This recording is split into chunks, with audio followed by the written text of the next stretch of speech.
A warning. This video is not for the comfortable. It is not for those content with the surface of things. If you are looking for simple tricks, for easy answers, I urge you to click away now. There is no judgment here. Only a recognition that some paths are not meant for everyone.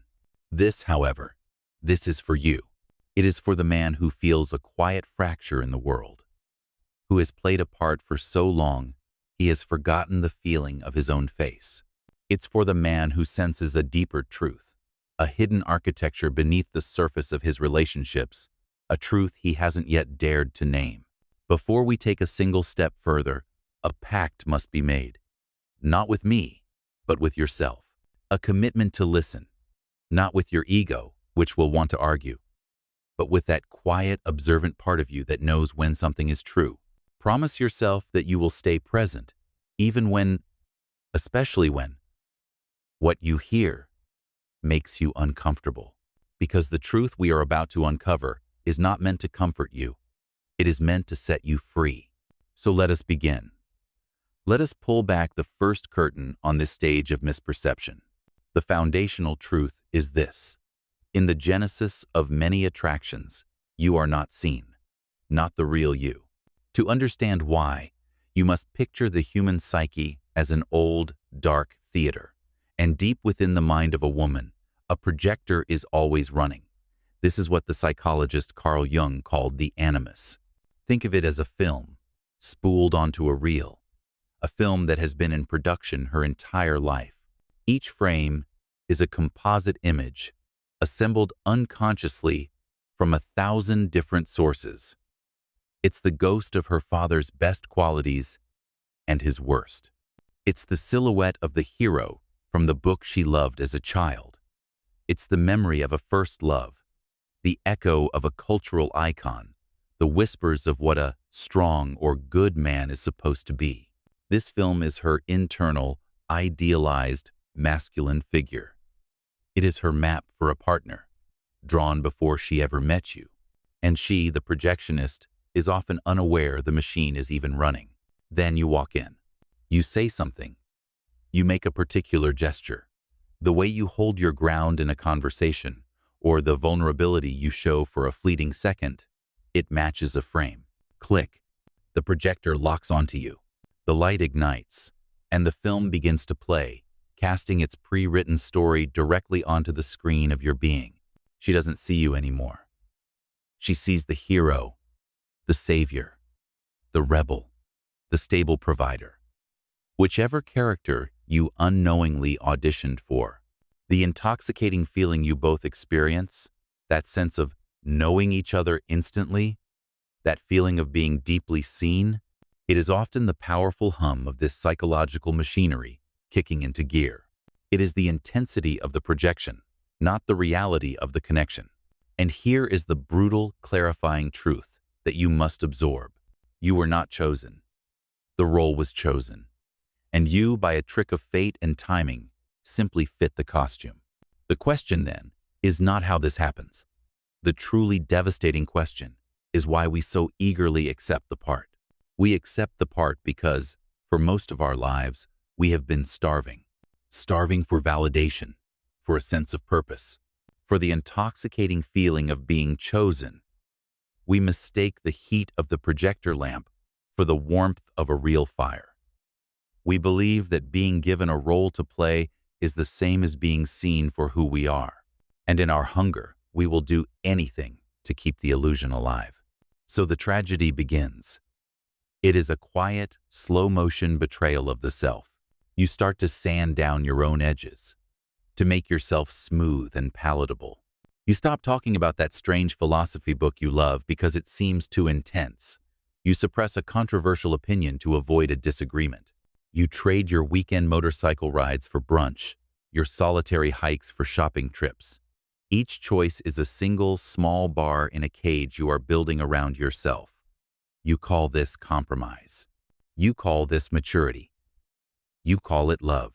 But what it is a voluntary death. Think of your authentic self, your untamed spirit, as a wolf.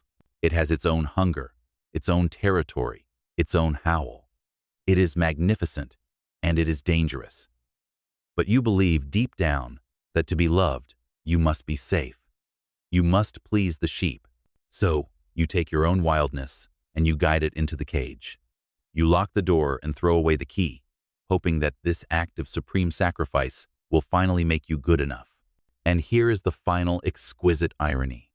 Here is the heart of the trap. She was never attracted to the sheep. The unconscious force that drew her, the Animus, was searching for the wolf.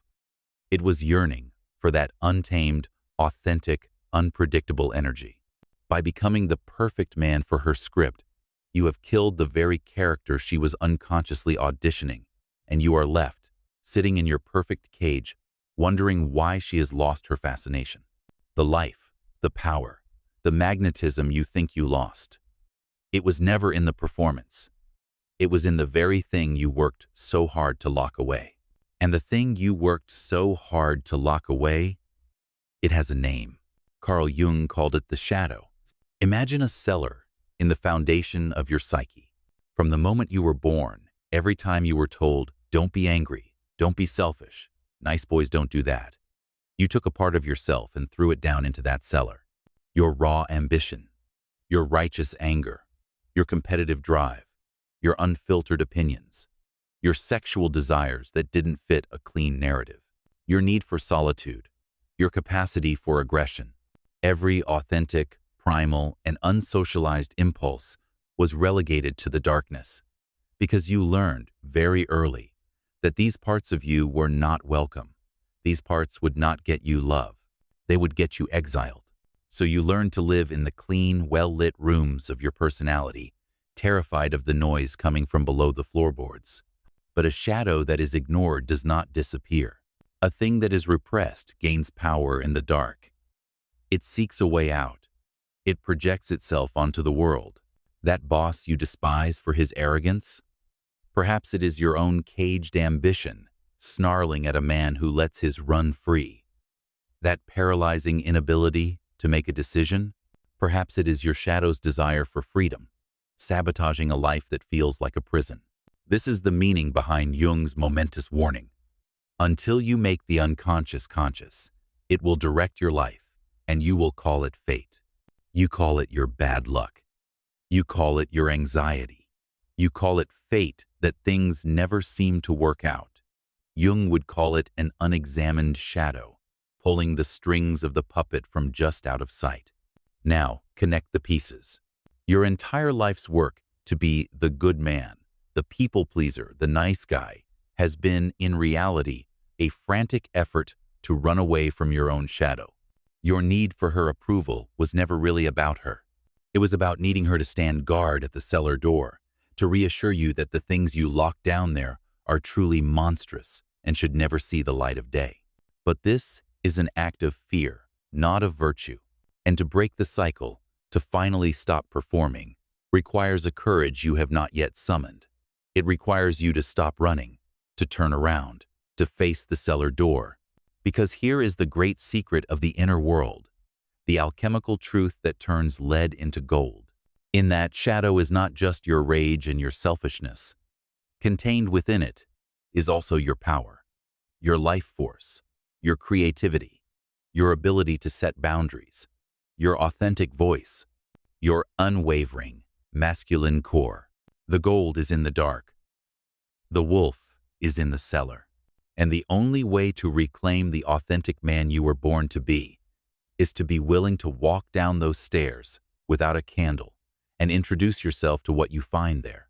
This willingness, this courageous descent into your own depths, has a name. Jung called it the process of individuation. And you must understand this clearly. Individuation is not a journey towards selfishness. It is a journey towards wholeness. It is the sacred and demanding work of gathering all the exiled, forgotten, and projected parts of your psyche and forging them into the single, solid individual you were always meant to be. It is the path out of the puppet theater. This path is not abstract. It has stages. It is a map. The first stage is what we have just discussed, the recognition. You must acknowledge your shadow. But how, in a practical sense? You begin with the discipline of radical honesty. Start a journal. a private book for no one's eyes but your own. And in this journal, you will write down the things you do not allow yourself to say. Write your resentments in full detail. Write your secret, grandiose ambitions. Write about your unreasonable anger and your shameful fantasies. Give them a voice, not so they can control you, but so you can finally see them. Alternatively, you begin with stillness. You meditate, not to empty your mind, but to watch it, to witness without judgment. The characters who walk across its stage when you stop the constant noise of distraction. What thoughts keep returning? What feelings bubble up from the depths? That is the shadow, whispering its truths.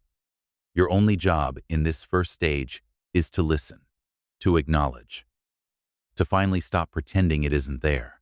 Once you begin to acknowledge what lives in the darkness, a strange thing happens. You create space within yourself. The cellar is no longer a sealed tomb, but a known territory. And into this newfound space, you can begin the second great work, the integration of the anima. For just as you exiled your shadow, you have also exiled your own inner feminine, the anima. Society taught you to project it outwards to seek creativity, nurturing, intuition, and emotional vibrancy exclusively in women. You sought a muse to inspire you, a goddess to complete you. The work of this stage is to stop seeking it outside and start cultivating it inside. This does not mean becoming effeminate. It means becoming whole. It means you pick up the dusty guitar not to impress someone, but to connect with your own creative source. You learn to listen to your intuition, that quiet gut feeling you've always dismissed as illogical and treat it as a valid form of intelligence. You develop your own capacity for compassion, first for the broken and struggling parts of yourself, and then, naturally, for others. You learn to be your own muse. You learn to nurture your own soul. You are taking back the projections you have placed on every woman you've ever met. When a man undertakes this dual journey, when he is brave enough to own his shadow and wise enough to integrate his anima, something revolutionary occurs. This is the third stage, the birth of the self. The self, with a capital S, is not your ego. Your ego is the fragile front man, the press secretary, the mask that asks, "Do they like me? Am I doing it right?" The self is the quiet, solid, unshakable center of your being that emerges when the inner conflicts begin to resolve. The ego seeks approval. The self possesses its own authority. The ego is terrified of being wrong. The self is interested in what is true. The ego is a fragmented, reactive committee. The self is a unified, centered king. This is the goal of individuation. Not to be perfect, but to be whole. You are no longer a walking civil war of competing, unacknowledged parts. You are no longer a puppet whose strings are pulled by unconscious needs and fears. You are an integrated being, acting from a center of gravity that you, yourself, have forged in the fires of self-exploration. This is the man who finally steps out of the theater. He is not a character in someone else's play. He is the author of his own. So, what does this man, this authentic man, actually look like when he walks in the world? He looks quiet, not a timid quiet, but a solid one. He walks with a centeredness that comes from having a center. He occupies his own space, not with arrogance, but with presence. The first and most profound change is that his fundamental question about the world has shifted.